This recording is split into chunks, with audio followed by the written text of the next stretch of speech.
When life gets unpredictable, preparation matters. In medicine, it's all about staying alert, ready for whatever comes through the door. On the road, it's no different.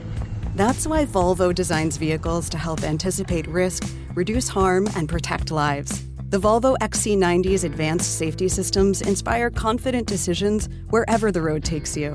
The Volvo XC90, for life. Proud sponsor of the Pit Podcast. Learn more at volvocars.ca/safety. Mahsa Amini is a name many of you by now will know. A 22-year-old woman who was detained by the Iranian morality police for not correctly wearing her hijab died while in custody. Protests have been sparked across the globe, including in Montreal, calling into question the Iranian regime. With more on this, we go to McGill student and Iranian woman. She's asked for us not to use her real name this morning, and we've agreed to that. So we're going to call her Mahsa, and we welcome her onto the program. Welcome to the show.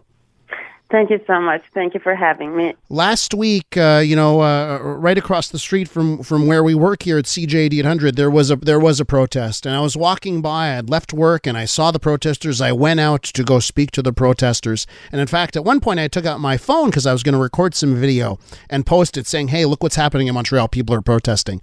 And people came up to me and they said, "Please don't put our faces. Can you blur our faces? Please don't put it online. You've asked us this morning for a little bit, to not to use your real name. Why don't we start off there? What do you face if you use your real name? If your faces are seen, what do you face? What are the ramifications of that?" Well, first of all, let me apologize for my voice. I've been sick for the past couple of days, so I'm sorry for that. No worries. And to be honest, I think most of Iranians who live not only in Iran, but even outside Iran, we're scared of the government. Yeah, and it doesn't matter where you are. You still have that fear. No, it doesn't matter because our families, our friends are living in Iran, and we want to travel back to Iran. We want to visit our families, and I myself am scared that maybe when I go back to visit my family, they will just arrest me in the airport because if I use my real name and they find out who I am, maybe they just arrest me and, I don't know what will happen after that. So, yeah, so we're just scared. You asked us to use the name Mahsa. Is that because you feel, this woman, this 22-year-old woman that was killed, this could have been you? Of course. It could have been any of us. It could have been, I think most of you remember what happened a couple of years ago when the Iranian government shot its own passenger flight. Mm-hmm. And that could have been any one of us. So that's why we're scared, because we think this could have been any one of us. I know that internet has been down various degrees, but can you tell us what you have heard from family members, from friends in Iran? Well, I've been trying to contact my family using direct telephone because they don't have internet. No one has internet. So I've been trying to speak to my parents a couple of times. Like the things that I hear and the videos that I receive from some of my friends who have been able to upload videos, it's crazy. I mean, people are in the streets and they're getting killed. They're getting shot. I mean, you can't imagine what's going on there. But because the internet is off, no one can, the world doesn't know what's going on there. And do you get a sense that this time around, the citizens of Iran won't back down? I mean, you said it's amazing, it's incredible, the videos we're seeing. It truly is. So do you feel this time it's different? Of course. There is this hope within us. I don't know how it started. I don't know where it came from, but something united all of us because we're all so angry and we're just fed up. It's just enough is enough. We've had enough and we can't just take it anymore. So I think there is this hope within us that this time it's different. We can do this time. And so we're very hopeful that it's different this time. Can you tell our listeners who maybe aren't aware just about this morality police and just what life is like for a woman in Iran? Of course.